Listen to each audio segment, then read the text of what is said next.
يأجوج ومأجوج موجودين في مكان اسمه داريا الجورج. داريا الجورج دي موجودة على الحدود ما بين جورجيا وروسيا. طيب اشمعنى انا بقول ان هو ده المكان بتاع يأجوج ومأجوج؟ هل معايا دلائل على الكلام ده؟ معايا دلائل علمية وتاريخية وقرآنية تثبت الكلام ده 100%، ما فيهوش اي نقاش. فامشي معايا كده عشان اجيب لك كل المعلومات. اول معلومة هنمشي بيها في عين حمئة. يعني ايه حمئة اصلا؟ يعني عبارة عن طين بيغلي. طيب هل في حته في المكان ده فيها الشمس بتغرب في عين حمئة؟ والظاهره اسمها ماد فولكينوز، وتقدر تشوفها في شبه جزيره تامان، وهتلاقيها على الخريطه، وهسيب لك كل الاماكن دي والبحث كامل في المصادر عشان تقدر تبص براحتك ما تقلقش. طيب هل في ادله تانية؟ هو ذي القرنين اصلا كان جاي منين؟ مكتوب في القرآن على مكان لم يجعل لهم من دونها سترا، يعني الشمس ضربة فيها ما فيهاش كلام.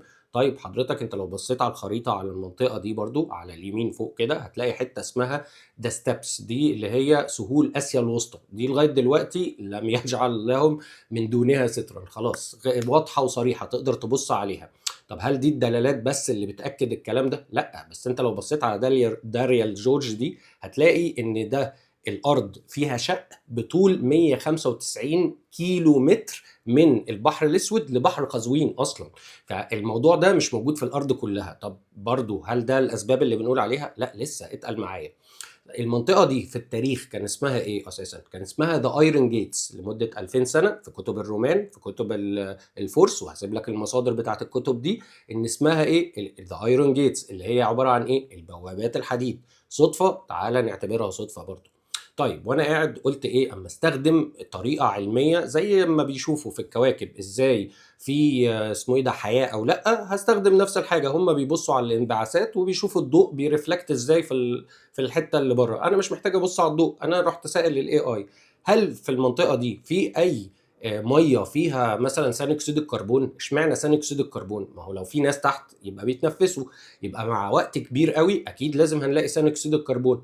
لقيته بيرد عليا بيقول لي ايه؟ بيقول لي ان في بحيرات ابتدت تتعمل في المنطقه من سنه 95. اوكي، اسمها ايه المنطقه؟ اسمها تروسو فالي، مليانه ايه؟ كربونيتد ووتر، بتغلي ميه بتغلي بس بسبب ايه؟ ثاني اكسيد الكربون. هل ده موجود هناك؟ موجود، واللوكيشن موجود، وكل الحاجات دي موجوده في البحث برضو. بس خليك معايا. طيب هل في حد دور في المنطقه دي قبل كده ولا انا بفتي بس؟ اكتشفت ان في 2013، وده قريب جدا يعني، في جامعه من انجلترا بتوأمه مع جامعه من جورجيا راحوا حفروا هناك.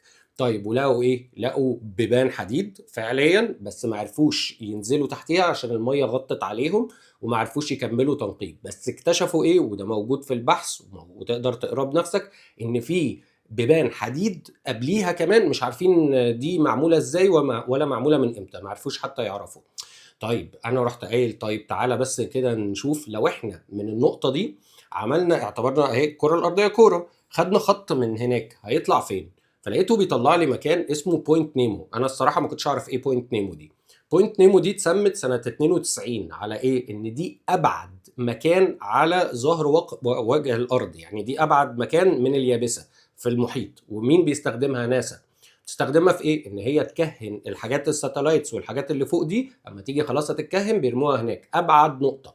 طيب دي صدفه برضو؟ ما دي حاجه غريبه. يعني احنا عندنا ثاني اكسيد الكربون عالي في المنطقه، وعندنا شق بطول 195 كيلو مش موجود في اي حته، والمكان نفسه اسمه ايرون جيتس، ولو بصيت عليه هتلاقي كل الحاجات اللي هي موجوده في القران موجوده. طب تعال نشوف بس ذي القرنين كان بيعمل ايه اصلا، لان هو فعليا كان بيعمل حاجه هندسيه، بس الناس اللي مش مهندسين مش هيفهموا ده الكلام ده.